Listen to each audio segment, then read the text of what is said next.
Okay, so isang mapagpalang buhay sa lahat ng ating mga followers. Pagpalain po kayo ng Panginoon at nais ko pong magbahagi ng patungkol sa mensahe ng buhay. Sa 1 Corinthians 15:57-58, magpasalamat tayo sa Diyos na nagbibigay sa atin ng tagumpay sa pamamagitan ng ating Panginoong Jesucristo. Kaya nga mga kapatid, magpakatatag kayo at huwag matitinag. Magpakasipag kayo sa gawain para sa Panginoon. Yamang alam ninyong di nasasayang ang inyong pagpapagal para sa Kanya. So ngayong gabi mga kapatid, nais kong ibahagi, successfully keep doing. Ano ba tong successfully keep doing? Keep doing, ibig sabihin ikaw ay gumaganap, gumagawa na mayroong katagumpayan, lalo na sa gawain ng Panginoon dahil ang tagumpay ay buhat sa Panginoong Jesucristo.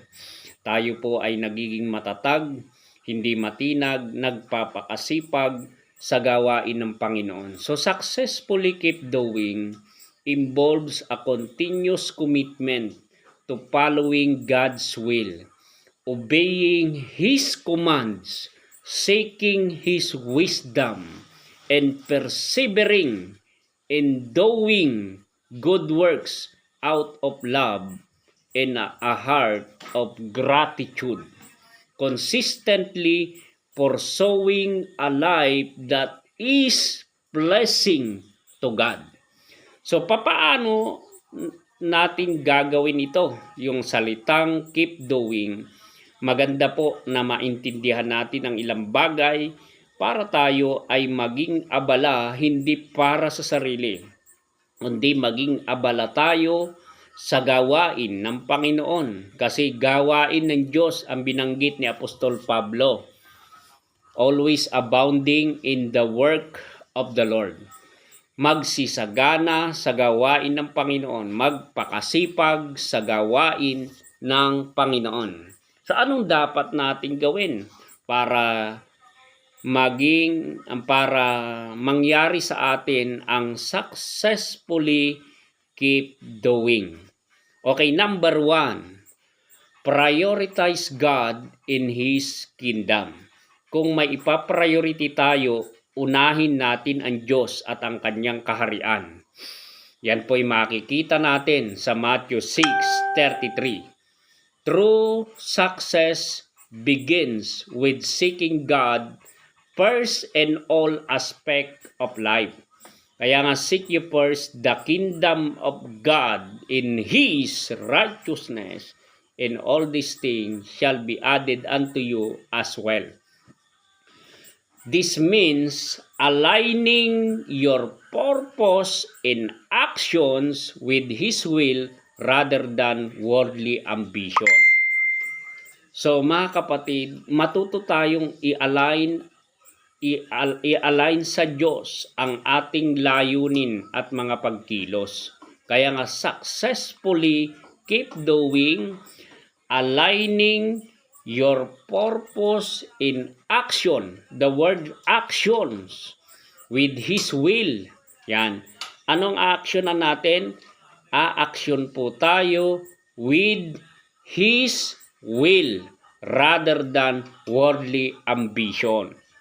So yan po minsan naapektuhan talaga tayo because of worldly ambition, napapabayaan natin, hindi natin na ipaprioritize ang Diyos at ang Kanyang kaharian. Kaya aligning your purpose, ulitin natin, aligning your purpose in action with His will rather than worldly ambition. Oh, praise God. Okay, successfully keep doing, study and apply God's word. Study and apply God's word. Continuously meditate on and obey the Bible. According to Joshua chapter 1 verse 8, huwag mong kaliligtaang basahin ang aklat na iyon, dili-dilihin mo araw at gabi upang matupad mo ang lahat ng nasusulat doon, sa gayon ikaw ay giginhawa at magtatagumpay. God's word is the primary tool for spiritual growth and guidance. Applying its principles provides wisdom and leads to success in all you do. In all you do, magtatagumpay ka. In all you do, magtatagumpay ka. Kaya nga successfully keep doing. So sa lahat po ng gagawin, pwede tayong magtagumpay para sa kapurihan ng Diyos. Okay, ano pa ang dapat gawin? Successfully keep doing, rely on God's strength. Tayo, physically, individually, manghihina, dapat lang talaga na makita natin na may limitasyon ang ating kalakasan. Hindi tayo pwedeng magmalaki, but rely on God's strength. Acknowledge that you cannot achieve true success on your own. Rely on the Holy Spirit's power and strength through prayer and faith. So yun, power and strength. Strength through prayer. Rely on the Holy Spirit, power and strength through prayer and faith. So rely on God's strength. Dapat po puno tayo ng pagtitiwala sa Diyos na siya ang maggagawad ng kalakasan sa ating paglilingkod. So successfully keep doing, persevere in doing goods. Doing goods. Persevere, mga kapatid. Do not grow weary of doing good. For in due season, we will reap if we do not give up. According to Galatia chapter 6 verse 9 to 10. Samantalahin natin ang lahat ng pagkakataon na tayo'y makagawa ng mabuti sa ating kapwa. Lalo tigit sa ating kapwa mananampalataya. Kaya successfully keep doing. The Bible encourages endurance through trials, knowing that labor for the Lord is never in vain. So successfully keep doing. Talagang ang Bible, mga kapatid, pinakikilos tayo, pinagagalaw tayo dahil hindi po tayo nilikhang tulad ng rebulto. Bagkus nilalang niya tayo na kanyang kalarawan at kawangis dahil inaasahan niya na tayo ay handang magtiyaga para gawin ang mabuti. Successfully keep doing, serve others with love. Maglingkod po tayo sa iba na mayroong pag-ibig. God's plan for His people includes loving and serving others according to Galatia chapter 5 verse 14 in Matthew 25 verse 34. This outward focus driven by love is a key indicator of successful Christian life. Indicator po yun. Yung dinadrive tayo ng pag-ibig, yun po yung susi. Para tayo ay maging matagumpay. Indicator of successful Christian life.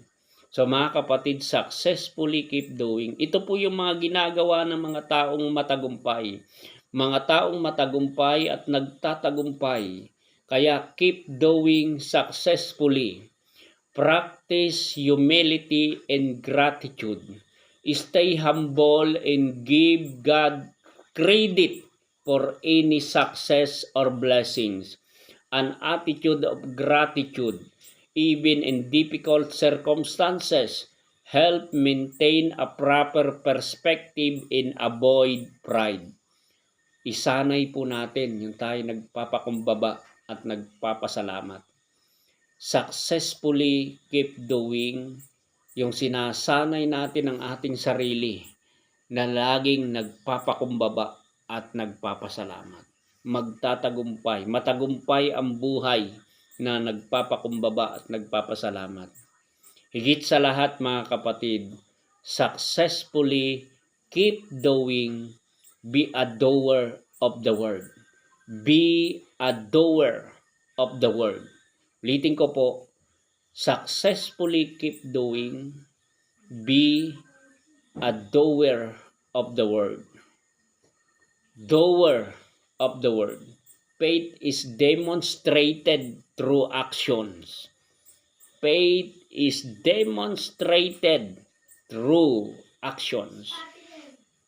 Be intentional and diligent in applying your faith to everyday decision and work. Kaya mga kapatid, be a doer of the word. Tayo'y tagagawa, tagaganap, tagakilos, taga sa katuparan ng sinasabi ng salita ng Diyos. Tiyak po ang tagumpay. Basbasan nawa tayo ng Panginoon at pwede po bang mag-heart and share this video at ibahagi natin. Yan. Maraming salamat. Pagpalain kayo ng Panginoon. God bless us all.